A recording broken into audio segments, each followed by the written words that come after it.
আসসালামু আলাইকুম। কেমন আছেন আমার প্রিয় সকল আপু ভাই আঙ্কেল আন্টিরা? আশা করি যে যেখানে আছেন সবাই মহান আল্লাহর রহমতে ভালো আছেন, সুস্থ আছেন, নিরাপদে আছেন।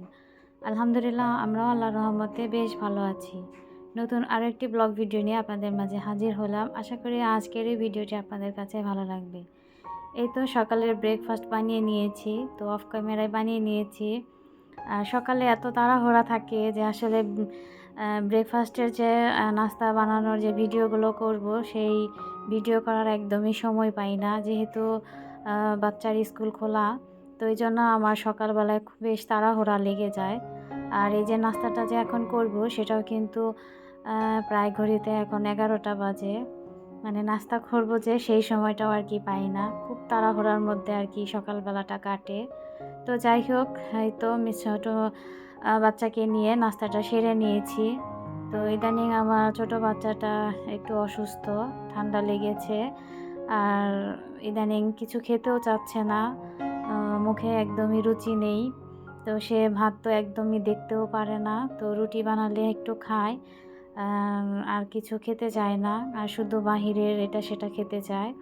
তো ছোট বাচ্চাকে নিয়ে খুবই ঝামেলায় আছি। কারণ বাচ্চারা যদি ভরা পেটে থাকে তাহলে কিন্তু ওরা একদম চুপচাপ মানে খেলাধুলা করে। আর যে বাচ্চাদের পেটে আসলে ক্ষুধা থাকে তারা কিন্তু খেলাধুলা করেও আর কি শান্তি পায় না। তো একটু পরপর দেখা যায় কান্নাকাটি করে। তো খুব যন্ত্রণার মধ্যে আছি আর কি। আমার বড় বাচ্চা হওয়ার পরে মানে ওকে খাওয়া নিয়ে আমার কোনো কষ্টই হয়নি। মাশাআল্লাহ সে সবকিছুই খেয়েছে। কিন্তু ছোট বাচ্চা হওয়ার পর থেকে মানে ও আমাকে ভীষণ যন্ত্রণা দেয়। মানে সে সবকিছু খায় না। তার খাবার-দাবারে অনেক বাছগোছ।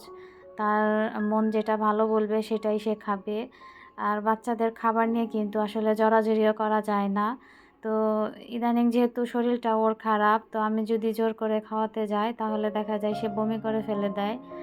তো আসলে কি করব বুঝতে পারছি না। তো চিন্তা করছি যে ওকে ডক্টরের কাছে নিয়ে যাব। আসলে ঠান্ডাও লেগেছে সেটার জন্য ওষুধ আনতে হবে। আবার আম এই যে মুখে যে কোনো রুচি নেই এর জন্য একটু ভিটামিন মনে হয় খেতে হবে। তো যাই হোক এই তো সংসারের কাজে লেগে গেছি। আসলে বাচ্চা অসুস্থ থাকলে সংসারের কাজ করেও কিন্তু মাদের কোনো ভালো লাগে না। আ তো গতকাল যে কাপড়গুলো আ ধুয়ে দেওয়া হয়েছিল সেগুলোকে আর কি ভাঁজ করে নিচ্ছি। আর প্রচণ্ড পরিমাণে গরম পড়েছে। তো বেশ কিছুদিন বৃষ্টি হলো। তো বৃষ্টির পর আবার দেখেন কি পরিমাণে রোদ উঠেছে। আর আজকে সকালবেলা বাতাস কিন্তু খুবই কম। আর প্রচণ্ড গরম। আসলে ফ্যান ছাড়া একদমই থাকা যাচ্ছে না এই আরকি। আর কারেন্টেও কিন্তু প্রচুর ডিস্টার্ব করতেছে।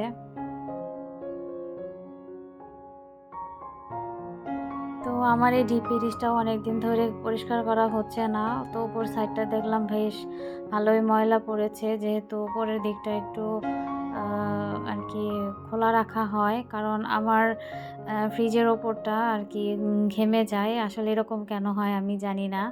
তো অনেক সময় ঢেকে দেই, আবার অনেক সময় খোলা অবস্থায়ও রাখি। তো যাই হোক খোলা অবস্থায় রেখেছিলাম। এই যে দেখেন প্রচুর পরিমাণে উপরে ময়লা হয়ে গেছে।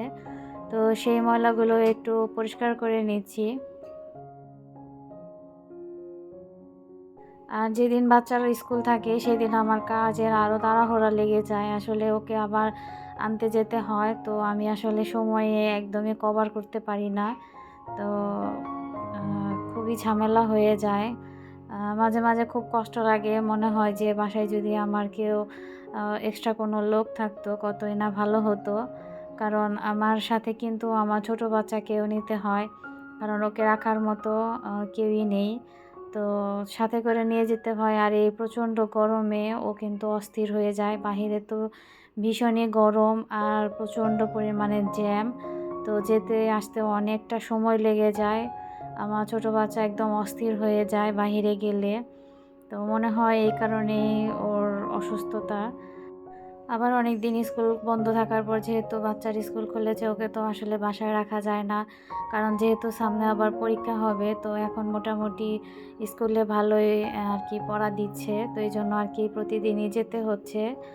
তো সবাই আমার বাচ্চাদের জন্য দোয়া করবেন। ওরা যাতে সুস্থ থাকে, ভালো থাকে।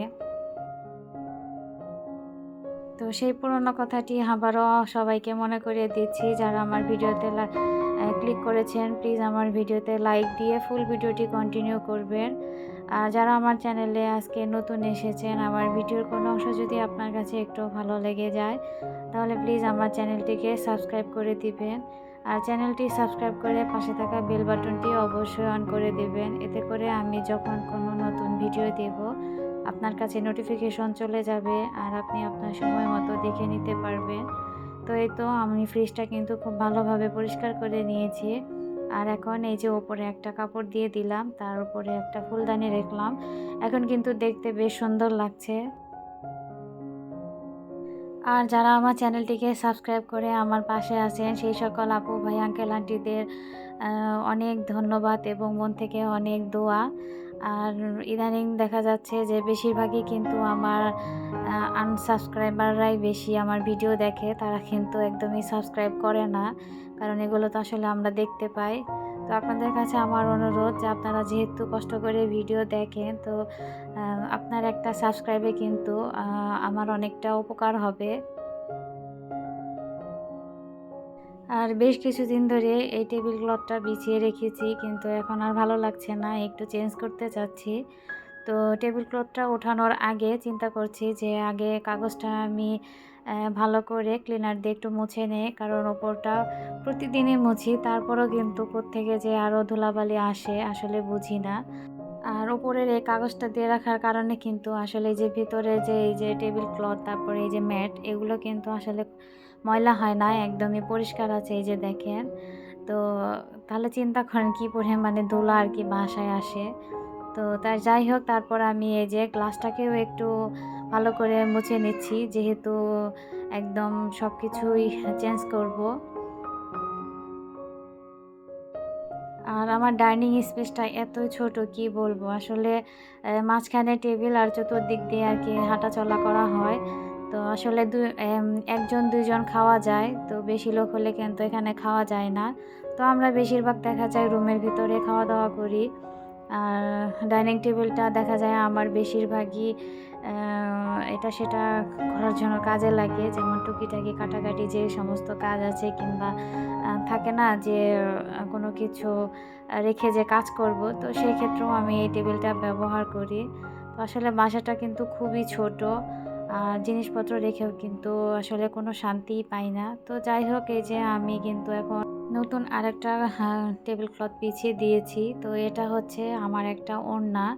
তো এই ওড়নাটা এত সুন্দর ছিল, কিন্তু ওড়নাটা আমি কখনোই মানে পরিনি, আর ভীষণ পরিমাণে বড় ছিল।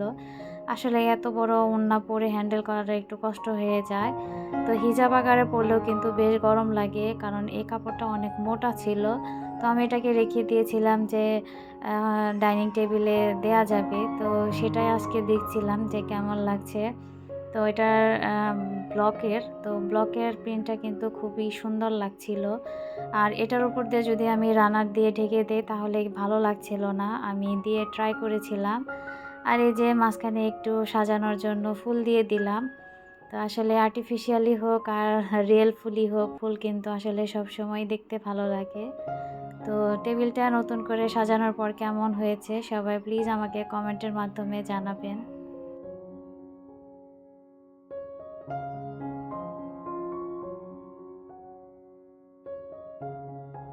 তো সেই সকাল থেকে কাজ শুরু করেছি। এখন ঘড়িতে 12:30টার মতো বাজে আর কি। তো আমি 12:30টার মধ্যেই সব কাজ কমপ্লিট করে তারপরে বেশ কিছুক্ষণ সময় পার করে দিয়েছি। তো মেয়েকে স্কুল থেকে আনতে যাব, আর এই যে বাহিরে দেখেন কি পরিমাণে রোদ, আর যে বাতাস আছে বাতাস আসলে গায়েও লাগে না, এমন একটা বাতাস। তো কিছু কিছু জায়গায় বাতাস, আবার কিছু কিছু জায়গায় বাতাস নেই, এই আর কি। তো যাই হোক, আমি কিন্তু একদম ভিডিও শেষ পর্যায়ে চলে এসেছি। তবে ফিরে আসবো আগামীতে নতুন কোনো ব্লগ ভিডিও নিয়ে। সে পর্যন্ত আপনারা অনেক বেশি ভালো থাকবেন, সুস্থ থাকবেন, নিরাপদে থাকবেন। আল্লাহ হাফেজ। শুভকামনা সকলের জন্য।